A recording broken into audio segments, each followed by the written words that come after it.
And we're also hearing in the last week or so that it would appear that Putin is responsible for the deaths and injury of up to 1 million men in the war in Ukraine. And people are beginning to realize that, and beginning to realize that this potentially wealthy country, people are starving and, do not have enough money to turn their heating on. So it's maybe if you're a good friend of Putin and an oligarch, you have made billions and billions of dollars. But for 99% of the Russian population, it's been pretty grim and desperate. And I think what Putin is really trying to avoid, his 25 years, could end in absolute disaster for him, because he's been saying for many years how he wanted to recreate the Soviet Union, to turn some of the old Soviet countries back into the Russian Federation. But it's unlikely that he's now going to succeed, and he could fail very badly, being responsible for all these deaths and being responsible for destroying the Russian economy.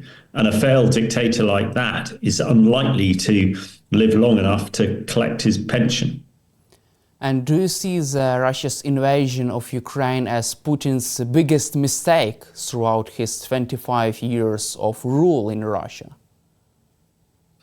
Yes, I think it must be his biggest mistake. He's really had so many opportunities to make Russia a great and wealthy country.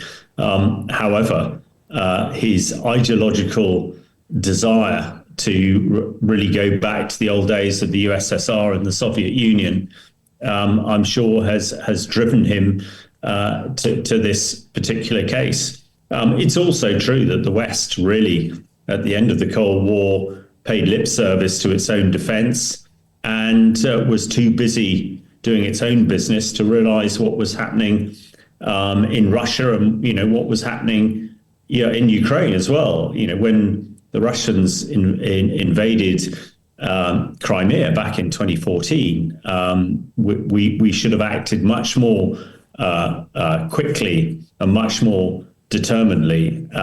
In a way, that sort of, Putin took that as a green light to crack on, as it were, and keep going.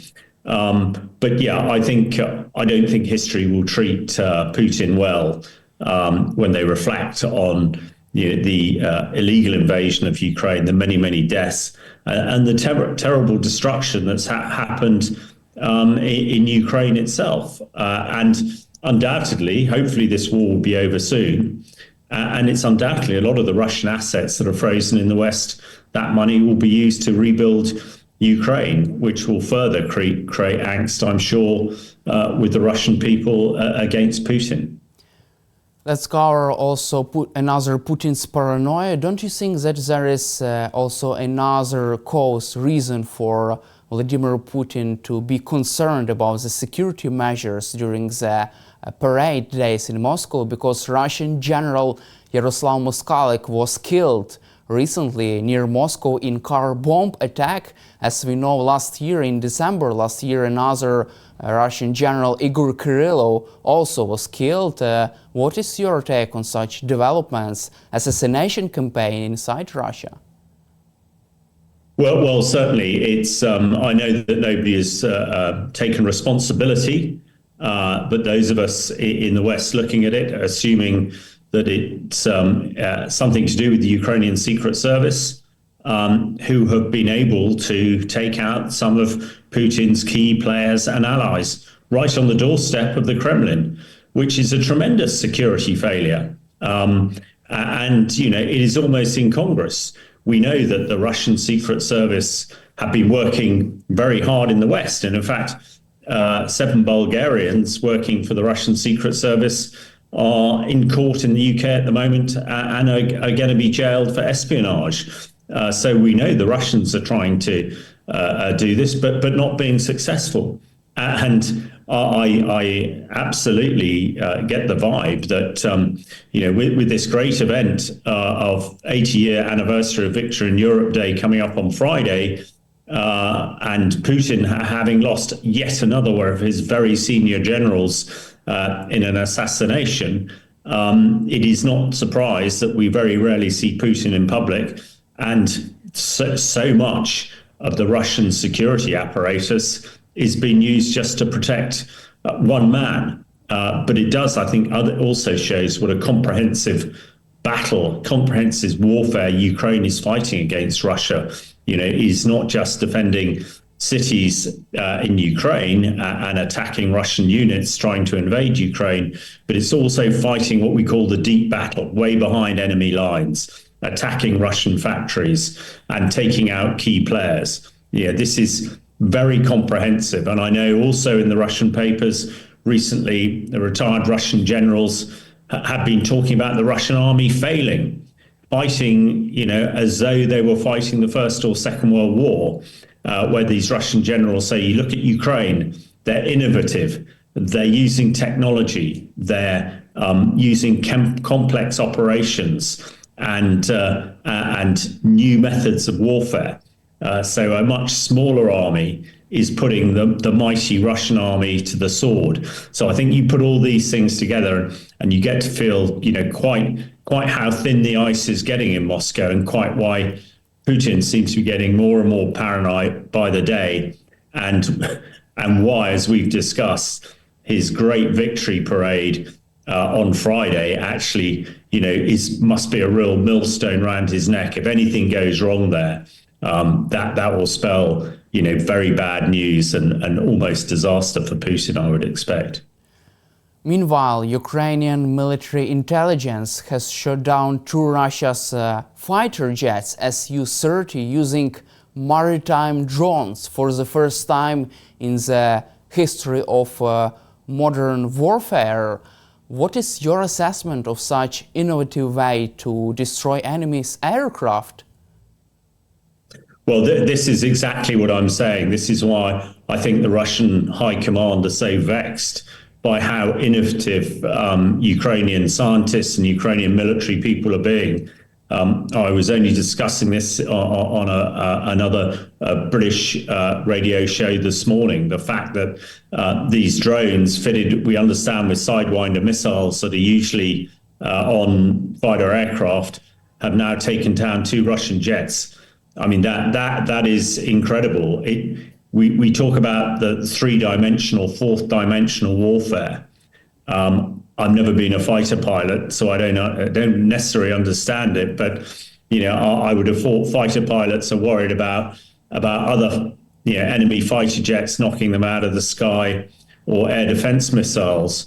But if a maritime drone, autonomous boat in the sea, is now firing these missiles, then that is a really clever way of conducting warfare. And I'm sure, we've discussed this before, the Russian Air Force has really not performed. At the moment, all it can do is really fly in air shows or fly over the parade on this Friday. So when they lose even more to things like these drones, I'm sure that the Russian Air Force, along with the Russian Navy, the Black Sea Fleet, has pretty much run for the hills, as it were, and we haven't seen it because of the ability of Ukrainian military and Ukrainian maritime forces to attack them. This is yet another demonstration on how Ukraine is winning the technology and innovation war, and is really unsettling the Russian high command, and most especially Putin. Let's cover also the US-Ukraine minerals deal and its effects on the state of the war. According to the Washington Post, the Russian elites are really concerned about this deal because they fear that this alignment between US and Ukraine could close a window of opportunity for Russia to reach a ceasefire deal on pro-Russian terms. What is your assessment of this development? Well, I agree. I think it's very successful, very significant. We've in the 100 days that President Trump has been in power, really the dynamics in the world have changed, and the dynamics as far as Ukraine has changed. I think the Russians believed that after President Zelensky was admonished by President Trump a few months ago in the White House that Putin was just going to walk into Ukraine. Well, that situation has so fundamentally turned on its head, and a lot of it is to do with the minerals deal. We all know, and everybody knows, that President Trump is all about transaction and doing business deals, and he now feels that this is a good deal for the US, a good deal for Ukraine, and as such is really behind President Zelensky and the Ukrainian people, and is now being demonstratively cross and threatening to the Russians, where before that just had not been the case. So it would appear that the US is turning on their military tap and artillery shells, etc., etc. But I think, psychologically, the most important thing is the Ukrainians hopefully now feel that the Americans have got their back. And as far as the Russians are concerned, they now know that actually the US, quite apart from stepping back, may well step forward, which is the worst possible case for the Russians. So hopefully this move will persuade the Russians that they need to come to the negotiation table and work out a peace deal. And I think it also means, or it seems much more likely now, that Ukraine is going to get a peace deal that satisfies the Ukraine people, rather than a few months ago it was looking as though they were going to have to literally take any deal on the table. I think it also does very much increase the stakes, because one assumes that we will see, quite a few Americans now working on this mineral deal in Ukraine itself. And Putin will know he cannot afford to injure or kill Americans who are working on commercial ventures in Ukraine. That would absolutely spell disaster. So I think, from looking from the outside, it's really put, hopefully, Ukraine in a much better position than it was a few months ago. And although one finds, as a soldier, I find it rather bizarre that America needs to do a business deal before it commits troops, rather than doing it for the morally right thing to do. But hey, that is the world that we live in at the moment. So that and everything else that's been happening in the last few weeks, I think, has turned the tables very significantly in favor of Ukraine. And as I said, let's hope that gets Putin to the ceasefire deal and negotiation table much quicker than anything else can. Also, after this minerals deal between Ukraine and the United States has been signed, Trump's administration for the first time has approved sale of weapons to Ukraine worth $50 million, according to Kyiv Post. Moreover, the U.S. Department of State has approved the sales of F-16 training and sustainment, along with related equipment, to Ukraine worth more than $300 million. Do you see this as a U-turn, U.S. U-turn, after this deal was signed? Well, absolutely, because before the deal, we were seeing the Americans holding back on kit. We talked a few months ago, after the Americans turned off the intelligence feed to Ukraine military, and how significant that was. Now we seem to be in a completely different position, where the Americans are prepared to sell ammunition, as you say, administrative and technical support to the F-16 fleet. This is something an ally would do, not one that sits on the fence, which the Americans have been doing. So I think when you put all these things together, with the mineral deal, with the fact that the Russians are really struggling, that the fact that the price of oil is falling through the floor, and most people in Russia thinks their economy is about to collapse, if not disintegrate, it's a very different picture than when we were talking at the turn of the year, when things were looking pretty bad for Ukraine. Also, according to the Washington Post, there are two groups near Vladimir Putin inside Kremlin. one group, first group, trying to convince Vladimir Putin to hold the war, to accept a ceasefire deal in exchange for freezing front lines and lifting sanctions against Russia. Another group, more hardliners group, trying to convince Vladimir Putin to continue the war against Ukraine despite all the odds. What kind of group can succeed from your perspective? Well, I expect this has always been the case. Putin has a very close ring of, I say, friends and advisors around him. But there are some real hawks in the Kremlin as well, some really hardliners who actually see that they perceive a ceasefire now would in fact be a loss for Russia. And when you think a million soldiers have been killed or injured, the economy has been absolutely trashed. It would be very difficult for Russia to recover. But on the other side, people are working out, well, if they stop the fighting now, if the US lifts sanctions and the US supported the oil price to go back up, then Russia does have a chance. However, Putin is obviously the person in the middle here. I think Putin knows that if he accepts a peace deal now from his less hardline colleagues, then that's probably the end of him, because the hardliners will never forgive him, and dictators in Russia who fail very rarely last long in post. So I think this is why this is adding to the paranoia of Putin at the moment. And it wouldn't be surprising, I think, to see some sort of demonstrative change in Russia in the next few months. Does it mean that Putin's hardliners can topple his regime, can eliminate him in case of a ceasefire deal? Well, it's very difficult to know the intimate sort of workings of the Kremlin and his close colleagues and allies. But I think the hardliners are such that they probably would not think twice about getting rid of Putin. If they thought that he was taking Russia in the wrong direction,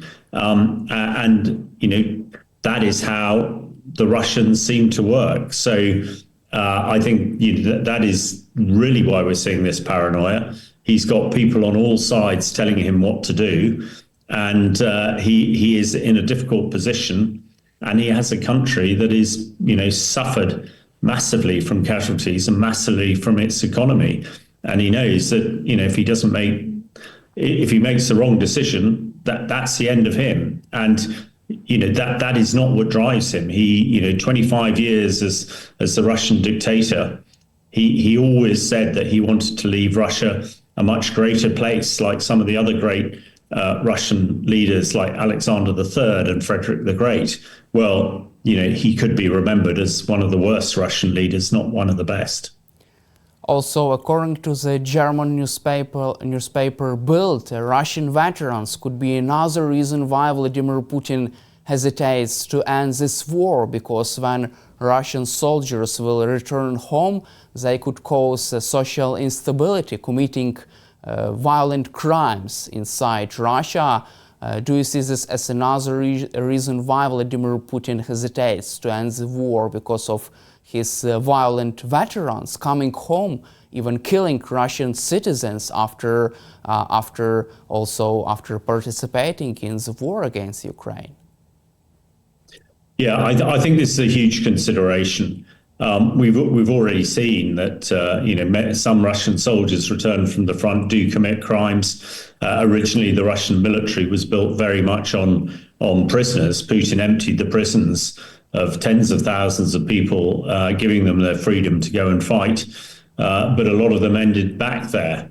I think the Russian soldiers are treated so badly and are just sort of almost ignored by the Russian people, that if they come back, and the only reason that a lot of them are at the front line is actually they get paid quite a lot of money by the Russian state.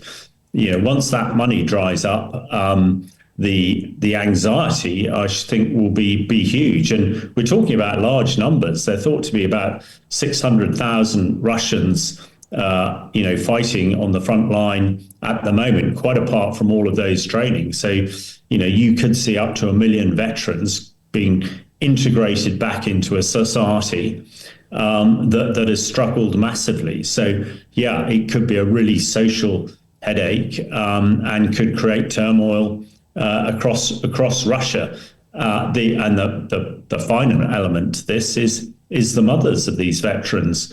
We've discussed before that it was the mothers of Russia, the babushkas, who forced Russia to withdraw in defeat from Afghanistan in the 80s, when they suffered 17,000 casualties. Now we're now 1 million. So yeah, there is a lot of social unrest building, I think, and that may well be a factor in Putin trying to prolong the war.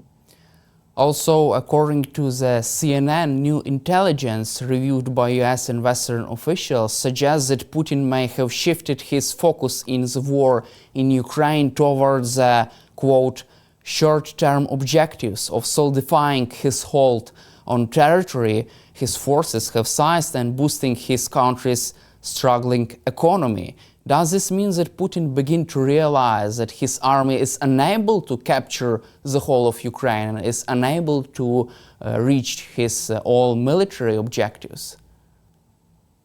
I think that is absolutely the fact, and as we discussed earlier, a lot of analysts are really saying how little the Russian army has achieved in the last year, and they can't, and their ability to make headways because most of the Russian soldiers are inexperienced conscripts who've had very little training. Therefore, the Russians can only attack at sort of, company strength, 100 men at the most at any one time, not integrated with tanks and fighters and drones. They just don't have that ability. So it would be incongruous that they would make any progress. And I'm sure that is seeping back through. I think that is behind the comment in his 25th anniversary documentary at the weekend saying, well, I might have to use tactical nuclear weapons because my army just can't do it. And why I have written in the UK's Telegraph today saying we must be aware of this. And this is where the Americans and others must step up and ensure that Putin doesn't use a tactical nuclear weapon. You just mentioned about the Russian threat of using nuclear weapons. According to the Telegraph, the United Kingdom is finally preparing for the war against Russia, preparing for a direct military attack by Russia by outlining and updating 20 years old contingency plans to put the country on war footing in case of direct attack. Also, a classified document will set out how the government would respond in case of attack by the Russian side. What is your assessment of this new military planning going on inside the British government? Well, I think it's quite complex, and if I try and explain it as straightforwardly as possible, as you said, these plans haven't been reviewed for 25 years, and because of everything that's happening at the moment, people have rightly decided that we need to review them. At the end of the Cold War in the 90s, the peace dividend, as we call it, meant that militaries like Britain and other European countries really saved as much money as they can on the military. They saved as much money as they could by not having plans. In the Cold War, there were bunkers all over the UK where politicians and others would hide in if they were being attacked. There were stores of food in case the UK got cut off. And everybody in the country knew what to do if there was a nuclear strike. But for 25 years, we've just forgotten about it. But the UK seems to be very much the focus of a lot of threats coming from Putin. And he is frequently threatened, or his aides like Medvedev have threatened that they'll fire a nuclear missile at London. Now, I don't think anybody really until recently believed that they might do that. And I think it's part of that is what the review's all about. Also, the new government has a strategic defence review that is about to be announced very soon, recognising that Britain needs a stronger military to be able to create a deterrence against Putin. And also it's the UK and France who are leading what's called the Coalition of the Willing to provide a military force that would ensure that a ceasefire holds in Ukraine, hopefully when we've got it. But all of that put together means that the threats coming out of Moscow and threats coming from Putin, especially on the nuclear side, are now being taken very, very carefully and very seriously in London, because the final bit of this, we've talked about nuclear a few times, but Britain doesn't have tactical nuclear weapons. So if Putin fired a tactical nuclear weapon, the only thing open to Britain would be to fire a strategic nuclear weapon, which would then potentially create a much wider nuclear conflict. So there is an imbalance at the moment. And I think the British and other European countries are trying to make sure that they can redress that, because when Putin looked west back on the 24th of February 2022, he didn't see a conventional deterrence in Europe that would stop him invading Ukraine. And when he looks west now, there is a nuclear imbalance, and that equilibrium needs to be sorted out as soon as possible. So I think it is a demonstration by the British government to Putin that we're serious about this, and Britain is not going to back down and is going to support Ukraine as long as it takes to get a just ceasefire for Ukraine. Thank you, Colonel Hamish, for your time and for your support for Ukraine, and glory to Ukraine. Thank you very much for having me. Glory to Ukraine.